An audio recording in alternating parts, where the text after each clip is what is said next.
This morning we're going to talk about how to start saving and investing and what this requires. People think that wealth is something that people have and they possess and they have the money, when in actuality it's something people are and something people do that allows them to accumulate money when money comes to them. Pretty much everybody watching this podcast will make millions of dollars in their lifetime. And it's really about how much of that millions of dollars you retain and how much you make on that. Now, I'll give you an example of what investing looks like. A good return on investment, you put $100 into the investment and it gives you about $6 per year in total in return. Okay? Now, if you think about it, that means that, you whipped out that $100 bill and once, and one time per year someone gives you $6 back. And that's a pretty small return and a pretty different expectation than what most people have for investing. And so let me help you think about this just a little bit about kind of how it works. And so first let me ask you a question. If someone gave you $100 today, what would you buy? Soccer ball, new clothes, whatever. What about $1,000? What about $10,000, $20,000? They give you $20,000 today. I guarantee that, 3/4 of the people watching this broadcast, they're old enough, would have bought a car. And $100,000, what would you buy? Well, we need really to fix some things in our house. And are any of those things that you would have done, are they bad things, or are they okay? And I would say most of the time they're okay, but what it means is that there's no amount of money that you could be blessed with that would actually change your financial situation. Because what your financial situation is caused by is it's caused by patterns and a thinking that you use to determine your spending. It's kind of like a diet and a person trying to get healthy, right?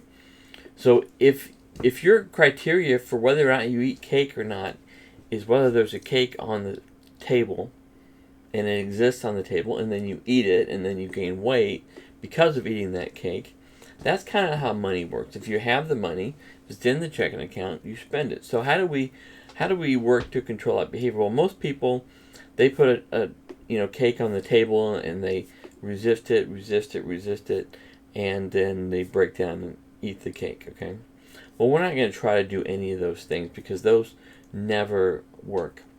We're going to take more of an approach that you would take if you were very out of shape and you just decided that, once a day you were going to go for a walk, 5 minutes, and you weren't looking to lose weight and you weren't looking, to look great or anything like that. You were just looking maybe to feel a little better about what you'd done. And so that's where we're going to start here, is just to feel a little better about what we're doing and to build a few basic skills that primarily are lacking and are the reason that people actually aren't executing it well. So we'll start here. Investing regularly. Now, the best tool to invest regularly is a 401k. And the reason is because a 401k fixes the you can't spend it problem very easily. And it gives you a basic set of investments that are pretty good. Now, I would say, I'm not a stock advisor, but I would say definitely put it into, a couple stock funds that are in your 401k. That's the best thing that you can start to do. And that is just huge from a results standpoint. The other investment you have is your house, but since you live in it, you can't really go sell it.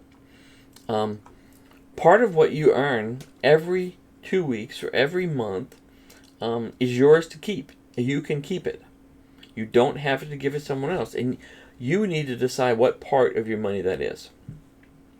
And you need to understand that if you don't want to eat the cake, don't leave it on the table. Right? Don't have it accessible to you. So you got to understand that this money that you keep is going to be systematic. This is not your savings, okay? Your savings is an account you put money into that has no purpose at all. And so when you have a problem, you hit it and it's gone, okay? You look at your savings account balance, compare it to the amount of money you put in there, it's almost nothing compared to that. This is not your savings account. So you're going to set aside money. This is your account you're going to build wealth in. Now, you don't yet know why to build wealth, and so you can't understand why to do this. But if you know how to follow instructions, then you can definitely be successful with this. Now, you're going to open, hopefully, what's called a brokerage account. And a brokerage account is just like a checking account, but eventually you can buy stocks or securities in that account. Generally, the fees are lower. You can find a free one. The checks are, free. There's no fees on it, and a lot of times you don't get interest on it too. So it's a pretty good account that most people don't have. You're gonna start funding the account. I don't care what you fund the account with. I don't care at all. I don't care if it's $50, $100, $1,000.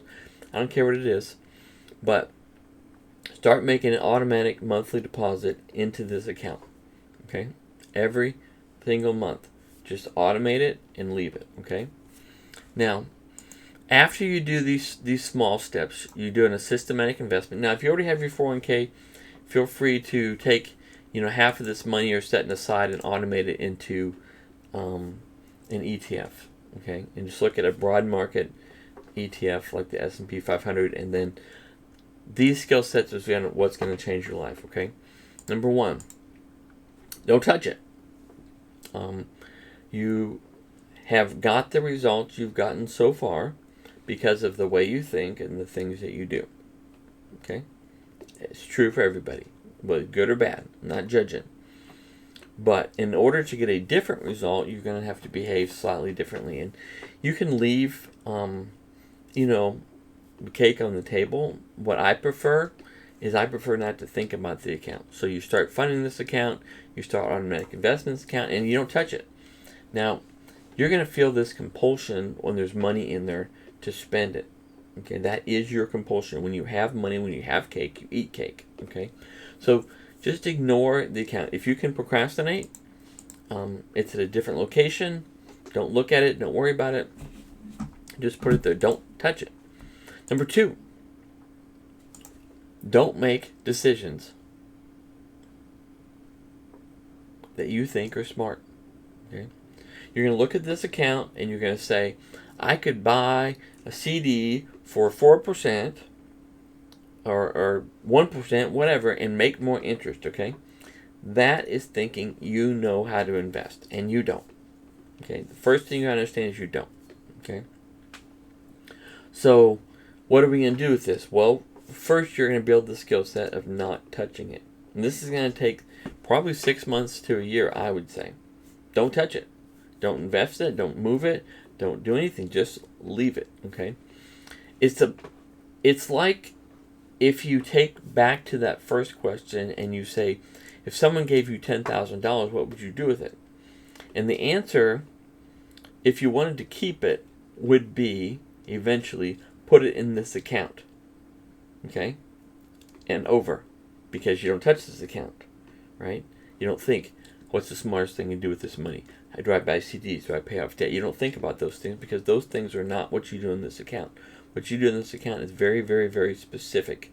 Those are other problems for other places that you put money and you do stuff on your own, which is fine. But don't get confused about what you do with this account. Okay? You're going to behave differently with this account. Number three, understand what success looks like. Success does not look like you driving down the street in a Lamborghini. If you go read The Millionaire Next Door, guess what? That's not what millionaires do. If they did, they wouldn't be millionaires.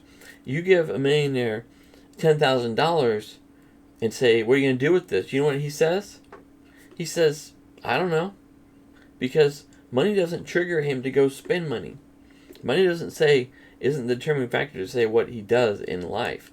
And so eventually you have to get to that point. And money is not the way you get to that point. Getting to that point is creates the money. That's what people don't understand. And number four, learn why.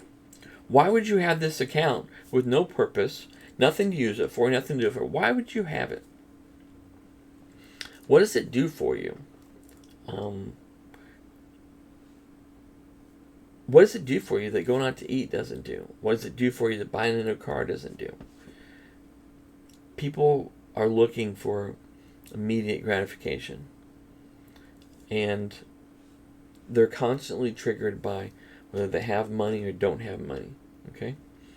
So eventually, your goal is to make it so you're not triggered by money. Someone says, hey, someone blesses you with $10,000. Okay? It's happened actually in your lifetime. Do you spend it on a car? Did you? And then it was gone, right? Well, if you can create these small skill sets, when you get blessed with a certain amount, you'll have two choices between put it in your regular place that you spend all your money at today, or put it into this location which you spent 6 months or a year learning how not to touch it, right? You put it here, it's still here. Now, you can go further and talk about starting investing. Now, if you don't have this account, if you don't know how not to touch it, then it doesn't matter, about this starting investing. You can do it or not do it, but it's not going to do anything for you at all. Because if you start investing, let's say, and you hit a home run and it gives you, $10,000. That's $10,000. Gives you $10,000. What are you going to do? You're going to spend it. You're going to buy a car. So it doesn't matter what it gives you. It can give you $10. Maybe $10 you don't feel compelled. But a certain number, you're going to feel compelled to spend it on the problems that you have. Now, wealthy people don't use their money to solve problems. Okay? But generally, people that don't have money, what their mentality is if I have money, I use it to solve this problem. And so then they do that until they don't have money. So that's why they don't have money. It's because they used it to solve their problems. Was it good? I don't know. But that is the result. And so their criteria for throwing money in a problem is if they have it. So if that is your criteria for spending or solving problems or whatever, then you're prohibited in your behavior from actually having money, no matter how much you bring in. I mean, if you think about it this way, you may earn $60,000, okay? Someone else may earn 30, someone else may earn 120. Guess what? They're all in the same situation. And if you ask them why they're in that situation, then they'll tell you they're in the situation because they don't make enough money. Well, how does the 120,000 not make enough when the 60 doesn't make enough? It means it's an invalid assumption. It's a behavioral thing. And part of what we're going to do with this very first couple steps here is we're going to work on the behavior so that you can be blessed with money, and that money then make a difference in your wealth building if the investment makes a difference. Now, I'll give you an example. I've shown you guys of one stock I own, which is Home Depot. When Home Depot went up by 100%, what did I do? Nothing. Don't touch it. Now, right now, my Home Depot is up by 1,500%. Okay, what am I going to do? Sell it? Move it? Touch it? Reinvest it in something else? No. I'm going to not touch it. Now, that leads to the question of when do you buy something and when do you sell something, and I'll talk about that in the next video. Subscribe and like down below, and tune in later. Usually I post on Monday nights. Have a great day.